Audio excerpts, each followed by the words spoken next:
Oh gosh, I knifed into that nuke. I ain't sure that girl's right in the head. Doesn't matter if she doesn't. Oh gosh!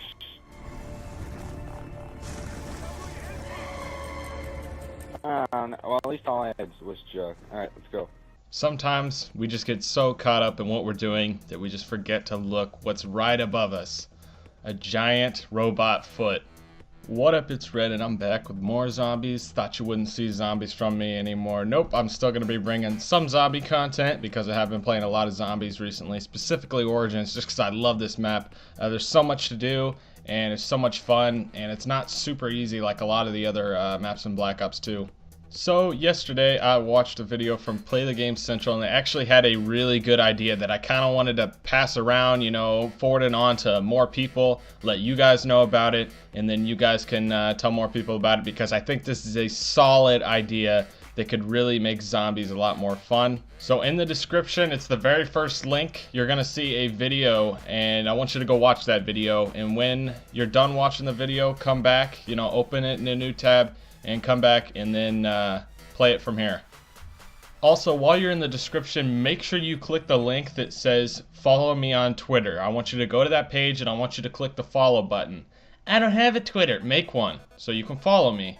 Once you're done following me on Twitter, and once you've watched the video by Play the Game Central, I want you to listen to some of the ideas I have, how I would kind of change this, what I might add to it to make this idea better. So first things first, I don't think this should be like a time thing. Like, he suggested an hour for this thing to go down, and after an hour then it would completely run out and you would lose the perk. I think that once it runs out, your perk should kind of fade out. Like if you have the power off on transit, it kind of fades out. It's not gone, it's not like you lose the perk, but it just doesn't work until you fill the pipe back up with blood next to the machine. Also, I don't know if he really meant an hour. That kind of seems like too much time. I don't know if it should be a time thing though. Like, let's say for instance you buy Jug and you run around at the end of the round for a while and you never get hit. It shouldn't go away for that. It should go away as you use this perk. If you're taking a lot of hits when you have Jug on, then that's how this perk will go down. The blood will be used up as you get hit with Jug on. If you lose Jug and you get hit, it doesn't go down. It only goes down if you have Jug. Same with like Speed Cola. You reload a lot, that kind of makes it go down a little bit. Now it should have quite a bit to where you're not like having to run around the map and refill it all the time, but not enough to where you can go pretty much the whole game without having to go over there and fill it up again. We've seen certain things like this, such as the excavators on Moon, where they kind of made you go back to the spawn room unless you wanted the dome to be excavated. Things like this getting you moving around the map just every now and again so you don't sit in one spot the whole game. I like things like this because it makes it a little more challenging, but it doesn't make it a lot more frustrating. It just gives you something to do. Now I want to talk about how this might work with the power switch. Would you have to go turn on power and then go fill this up with blood, or do you just have to turn on power and then it automatically gets blood?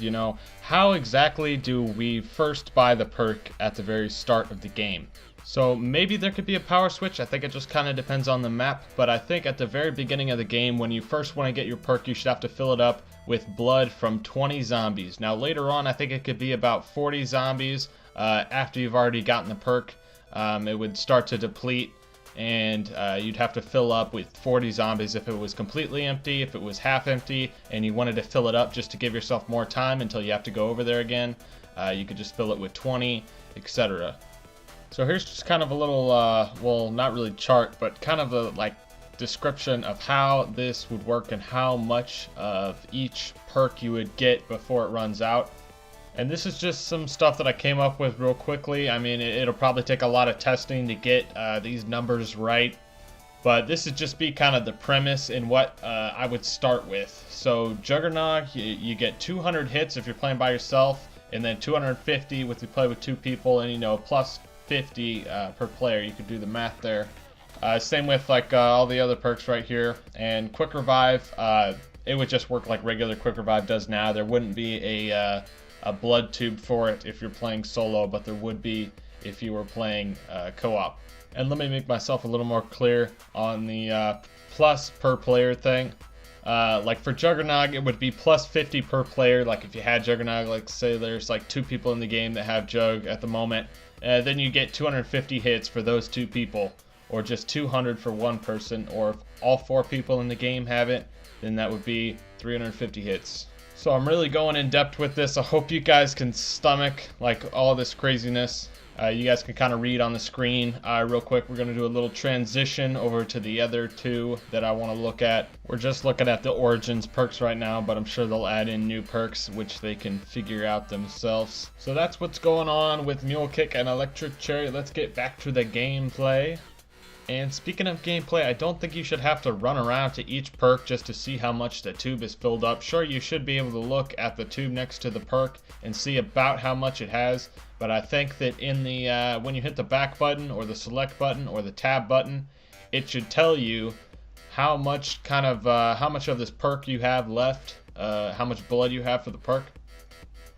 You know, in the area where it has like the Maxis drone, the staffs, or the plane parts, just that kind of area, there should be somewhere on there where whatever perk you have, it shows all the stats for that perk. Now you ask, well, what about the Wonder Fizz machine? How would that play into all this? I don't think they should have the Wonder Fizz machine in there. I mean, it was a cool idea, you know, to have the mystery box, because obviously they can't fit all the guns in the box on the wall somewhere, so they put a box with a whole bunch of random weapons in there. But you know, there's getting to be a lot of perks, and I realize there's 9 of them in this map right here, which is the most we've ever had. But what I think they need to do about having a lot of perks is just make a big map, like a good big map, not like Transit where like there's so much fog and denizens. Like a big map, but like not like Transit. Like, kind of hard to explain this. I don't know if you guys know what I'm saying, but like a map that actually has like stuff on it, like these maps. But like Transit, when you're in the fog, there's like nothing there. It's just like you're running along a dark road and there's no perks or anything on the sides. But big maps that could fit all the perks and ways you can get around these big maps would be awesome, so that we don't have to have the Wonder Fizz machine. Although it is a cool idea, I think the Wonder Fizz machine would be really cool if you could have more than 4 perks, and that's what I want to talk about.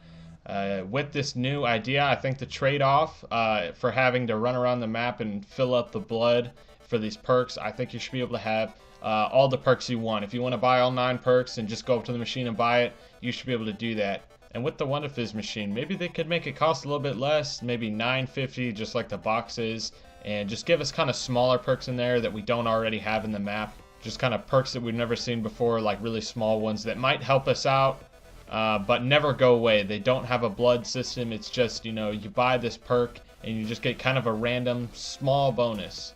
Just some perks I'm thinking of right now that could go into that little $9.50 Wonder Fizz box. Faster weapon swap would be one of the perks, like Marathon and Limited Sprint would be one of them.